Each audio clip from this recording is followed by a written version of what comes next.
Hello, my friends. I'm so glad you're here. I missed you this weekend. I took a little bit of time to hang out with my family. We did lots of walking, some doodling, and some cooking.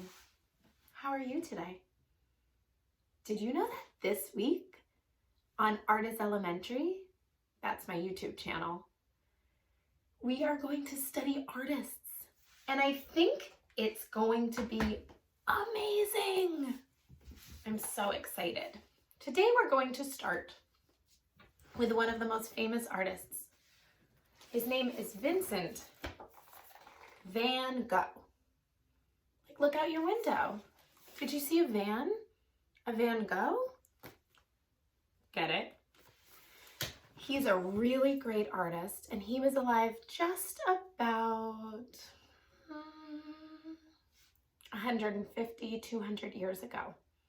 I want to show you some of his paintings, and I want you to look and notice how much his art has changed. Just like I bet your art's changed. Yeah. So I chose some for you to look at. We're going to study and look at the one that he is most famous for. But there are a lot. The first one is called the Potato Eaters. It's very brown, right?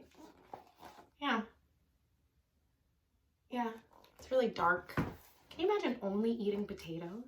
Some of you would say, potatoes. I love potatoes. Some would say, no, thank you.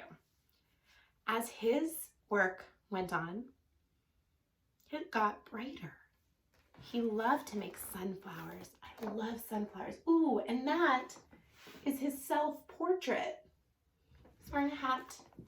He oftentimes worked outside. We're going to talk about that as we go this week. And I'm flipping through.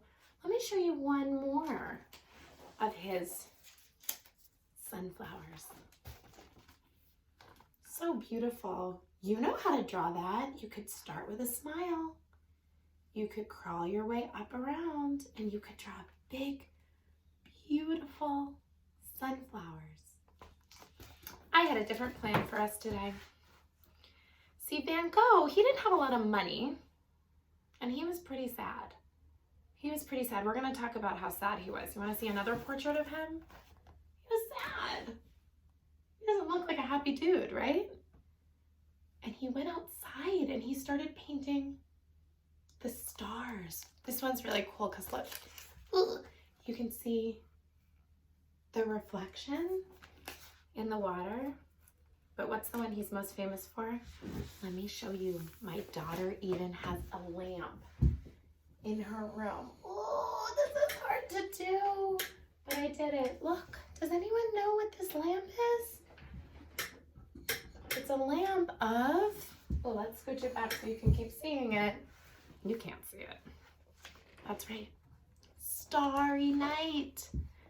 Starry, starry night. People would very often talk about it, and someone even wrote a song about it. Here, let's look. What do you see? Me too. I see stars. I see the moon. Someone said it's a crescent moon. So if we're talking about who's the star of a picture, we must be talking about stars today. We must be talking about the night sky. And I think we should make our own. Remember, you can use any materials that you have in your house. I even brought a pen. You could use your crayons. And since you're the artist, you can use any colors you choose. So for me, I think I'm going to start with purple. I'm going to start by making stars. Now, usually when I teach, kids say, I'm going to make a star like boom, boom, boom, boom, boom. We could do that. We could do that. We can try.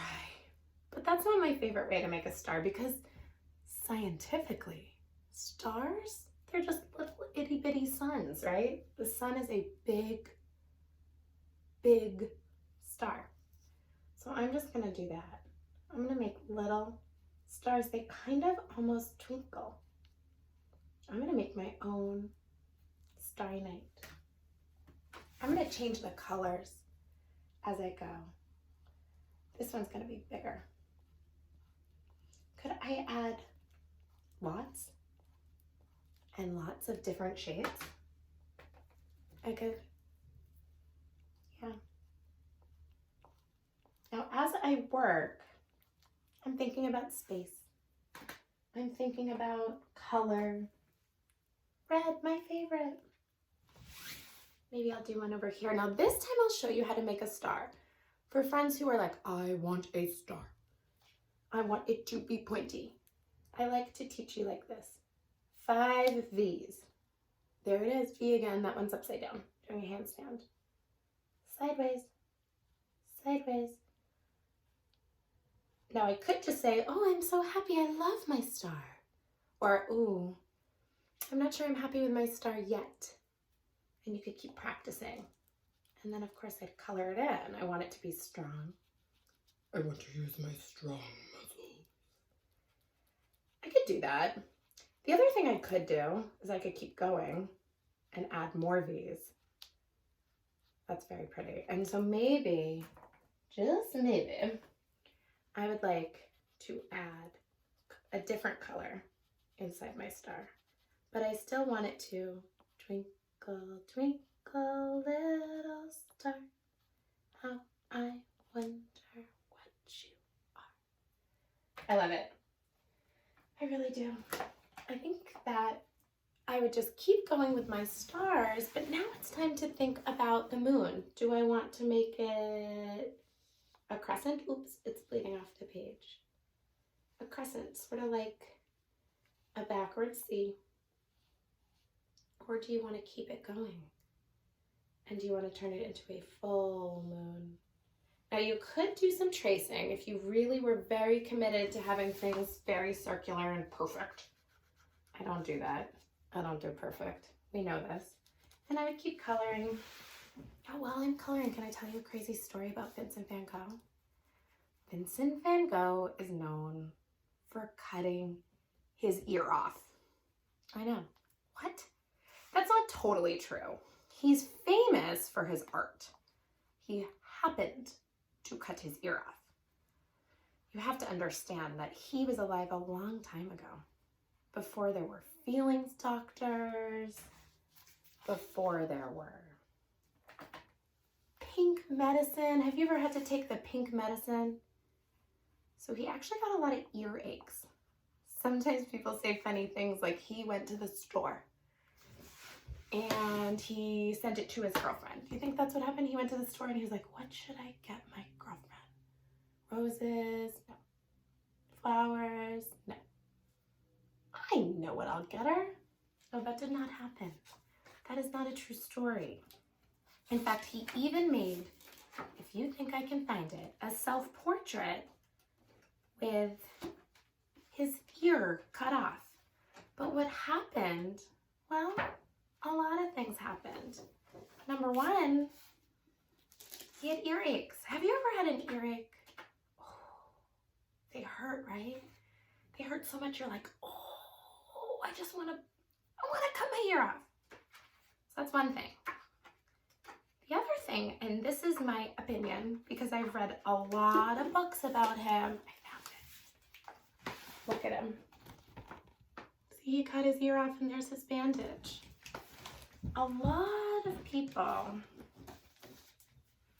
have read his books. He wrote letters. Have you written any letters to anyone in your family? That's a fun activity you could do. Well, in his letters, he talked about lots of things, including how he wanted to take his paintbrush. You know how sometimes we take our paintbrushes and we like go, oh, how do I do this? You go like this. Well, he didn't. He went like this. He put it in his mouth. Don't do that. That's disgusting. But he did. And not only did he do that, but you know what? The paint he used was dangerous back then. This is a long time ago. And it made his brain work a little differently. So that's the story about his ear. It's a silly one. I've made a lot of stars. They're really high up. But I also want to think about my favorite thing. You know, I love a good spiral. So I to say that Vincent van Gogh is the king of dashes. Notice I'm not going whoop like a sweep. I'm going boop, pick up, boop, pick up. Kind of like at the bottom of a worksheet when you're told to cut. Dash, dash, dash, dash, dash, dash. Now I love spirals. I love painting. I love drawing. There's so many ways to do this. I would just keep going, go right off the page. But did you notice in these Starry Night, there was a lot to look at, including, oh, there's his other self-portrait. He looks happier. His ears are healthy. In this one, you can see a big tree and a small town. So maybe you like that. Maybe you want to make little itty-bitty houses and color them in. Maybe you want to think about those things because you want to make sure they're small, because you want the stars to be the star of your picture, but maybe you're like, no, Alexandra, I don't. I want to do the same idea. I want to make a big flame of a tree. Well, if you do, go for it. That's a treat. You get to do art. And when you make art, nobody gets to tell you what to do except to be safe with materials. Of course, because we have to do that so that we can keep making art together. And I would just keep going. Now, if you are one of my friends who has crayons, I think that's a really good choice for you today. And if you are one of my lucky duckies who has paint, what you know you can do is you can paint on top. Now, since we know so much about color together, because we've talked about warms and cools, you might want to stick with that. You might want to make lots of blues. Notice I can just sweep right on top. Oop, drippy, drippy. So fun. I love it. I do. I love painting so much. Tomorrow, we're going to learn about another artist, a woman, who liked dashes too. So I want you to try the dashes today so that when I see you tomorrow, you're ready. So I'm going to keep going with this. I want you to think about your own Starry Night. Maybe yours is at the beach. Maybe it is a little town, just like Vincent van Gogh. Maybe you have trees. Maybe it's a forest. I cannot wait to see what you create. I'm so excited. Keep your ears on your head today and your paintbrushes in your paint. And let's make good choices and have so much fun creating art. I'm so glad you're here. Thank you for everyone who's subscribing. Here's what I learned. When you subscribe below, what I learned is that you're here. So thanks for showing me your beautiful pictures. I'm so glad you're here. Thank you, thank you, thank you to the person who said we should do Starry Night. You know who you are. Thank you so much. I got a really good message. And all my messages, thank you so much. Hey friends, I'll see you tomorrow. Keep creating. Mwah, I love you.